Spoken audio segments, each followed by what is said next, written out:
Of all the golfers playing at the Fair Green Country Club, Lysander James Adolphus Brown was quite the rankest dub. His stance was queer, his drives were wild, his mashy shots were jokes. The best hole that he ever played took 27 strokes. At times he'd swing for half an hour and never touched a ball. It really was a wonder that he tried to play at all. Now one day when Lysander had been rather off his game, into the locker room a handsome and well-dressed stranger came. His clubs were swung across his back, and as he entered there, a pungent sulfur odor seemed to permeate the air. He sat down by Lysander, and with just the slightest sneer, he said, "I've watched you play around. You certainly shoot queer." Lysander had a biting wit, as all his clubmates knew, and so he answered like a flash, "Well, what is that to you?" The stranger smiled and said, "I've heard you say you'd sell your soul if you could make a decent score or even win a hole. I'm just the man you're looking for. I got a set of clubs. Their owner could make Saracen and Hagen look like dubs." "They're guaranteed," the stranger said. "I've used them only twice." Lysander James Adolphus Brown said hoarsely, "What's your price?"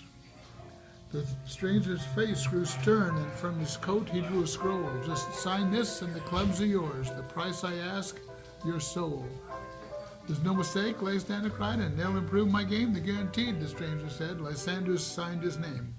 The smell of brimstone filled the room. Then came a thunderclap, and there Lysander sat alone. The clubs lay in his lap. Now here there are dots denoting a lapse of time, and then 'twas on the morning of the match, and brightly shone the sun, and as Lysander reached the tee, the crowd said, "Watch the fun."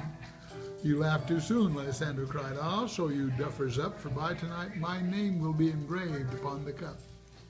He placed a shiny, brand-new ball upon a mound of sand, and from his bag he calmly drew his driver with his hand.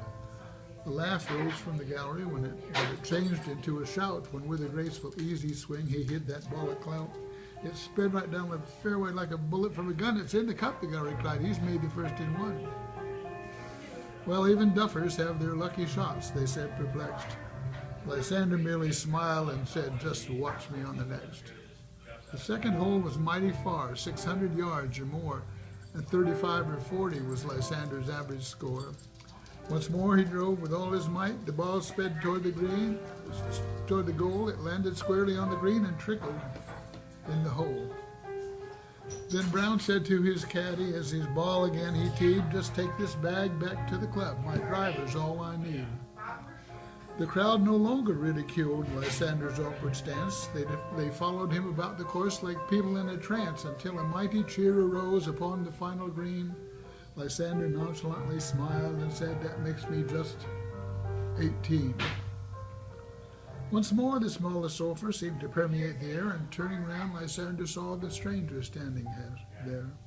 A sudden hush spread over the crowd. A stillness filled the place. A smile of rare contentment beamed upon Lysander's face, and the gallery heard him mutter as he shook the stranger's hand, "Well, anyway, I guess I've made a record that will stand."